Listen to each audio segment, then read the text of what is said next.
కూడా ఇక చెప్పులు అరగ విధంగా తిరగాలి. అయిపోయి ఇప్పుడు ఏమైంది? ఇప్పుడు మేము ఏం చేయకుండా ప్రజలు మాకు ఓట్లు వేసారని చెప్పి కాంగ్రెస్ పార్టీ విర్రవీగ ప్రమాదం ఉంది. ఇదే విషయాన్ని ఎన్నికల సందర్భంలో చెప్పినా మేము.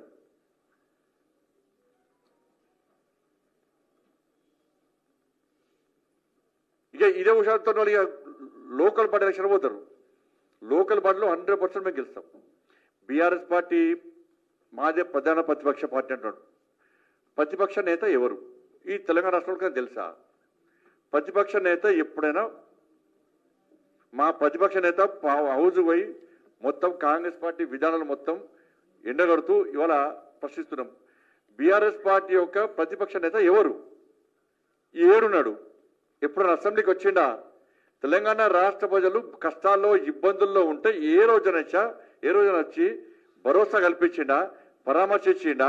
ఎప్పుడైనా వచ్చిండా? ప్రతిపక్ష నేతనే అవసరం అసెంబ్లీకి వస్తున్నాడు, కనబడకుండా వేయండి, ఫామ్ హౌస్ పరిమితమేండు. మీరు ప్రధాన ప్రతిపక్ష పార్టీ ఎట్లయితుంది? దేశానికి ఇవాళ బీఆర్ఎస్ పార్టీ ఒక్క పార్లమెంట్ సీట్ లేదు, వాళ్ళకు ఒక్క పార్లమెంట్ సీట్ లేదు.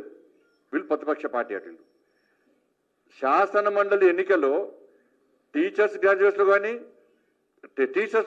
గ్రాడ్యుయేట్స్ ఎమ్మెల్సీ ఎన్నికల్లో వాళ్ళ క్యాండిడేట్ లేడు. వీళ్ళు ప్రతిపక్ష పార్టీ ఎట్లయితుంది? కంటోన్మెంట్లో సిట్టింగ్ సీట్ ఓడగొట్టుకున్నారు బీఆర్ఎస్ పార్టీది. జూబ్లీస్లో బీఆర్ఎస్ పార్టీ సిట్టింగ్ సీట్ ఓడగొట్టుకున్నారు. మీది ప్రధాన ప్రతిపక్షం ఎట్లయితుంది? ప్రత్యామ్నాయం ఎట్లయితుంది మీది?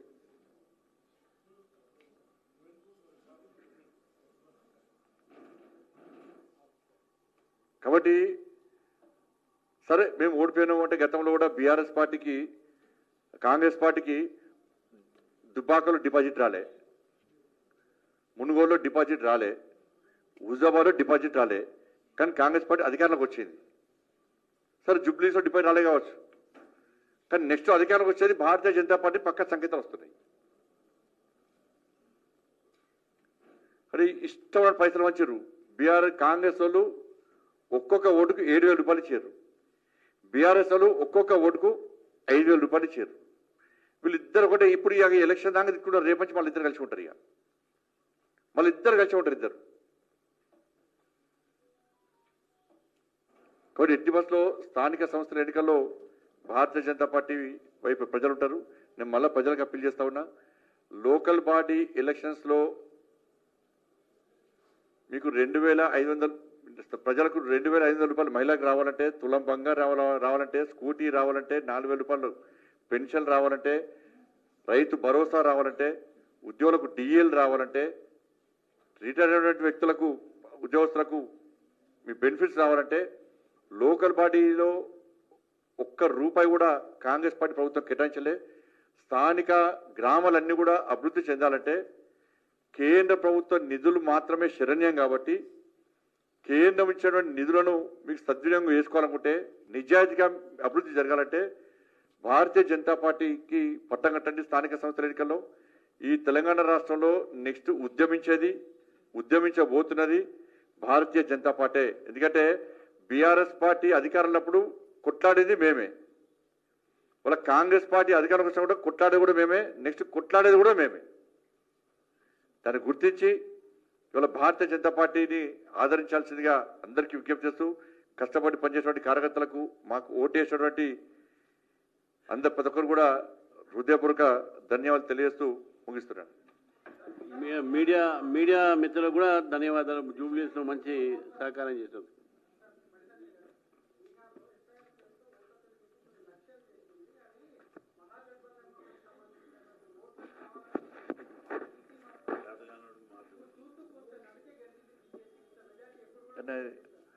ఇప్పుడు ఇంతకుముందు మహారాష్ట్రలో జరిగింది, హర్యానాలో జరిగింది.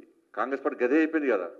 పార్లమెంట్లు సమావేశాలు నడవకుండా ఎస్ఐఆర్ పేరు మీద స్తంభింపజేసింది. చేసినప్పుడు మరి బీహార్లో ప్రజలు వాళ్ళకి ఓటేయాలి కదా, బీహార్లో చేసుకోవాలి కదా, ఓటేయాలి కదా. ప్రజలు అవన్నీ పట్టించుకున్నారు. ప్రజలకు కావాల్సింది అభివృద్ధి,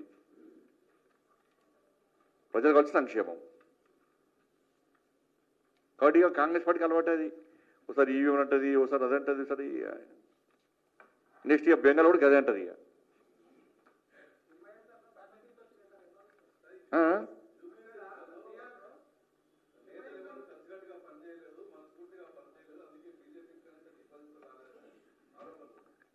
నా డిపాజిట్ల గురించి మాట్లాడుకోవడం ముఖ్యం కాదు. కార్యకర్తలు అందరూ నాయకులు అందరూ కష్టపడి పనిచేసినాం. అందరు కష్టపడి పనిచేసినాం.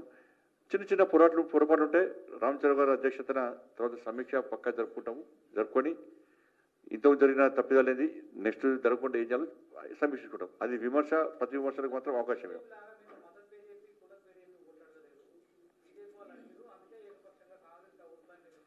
నేను అంటున్నా మైనార్టీలంతా ఒకటే అంటున్నా, నేనే అంటున్నా తుర్కోలందరూ ఒకటే గెలిపించారు అంటున్నా. హిందువులు ఆలోచించుకోవాలని చెప్తున్నాను నేను. ఎవరు నావలా మరి నేను గ్రేట్గా నేను గొప్ప నాయకుడు కానీ మరి నేను గొప్ప నా పార్టీ గెలవాలని నా ధర్మం గురించి మాట్లాడినా. ఒక పార్టీని గెలిపించే దమ్ము నాకు దాన్ని గొప్పనే కదా మరి. ఇంకా కేటీఆర్ ఐరన్ లెగ్గే. దేశంలో ఐరన్ లెగ్ ఎవరు? రాహుల్ గాంధీ. ఈ తెలంగాణ రాష్ట్రంలో ఐరన్ లెగ్ కేటీఆర్. ఎందుకు అంటే ఇప్పుడు ఆయన అయిన తర్వాత ఈ జిహెచ్ఎంసీ దానిలో 99 సీట్లు ఉండాలి జిహెచ్ఎంసీలో. వాళ్ళు ఎన్నైనాయి? 56కి వచ్చినాయి. 56కి వచ్చినాయి. హుజామాబాద్ ఓడిపోయారు. మునుగోడులో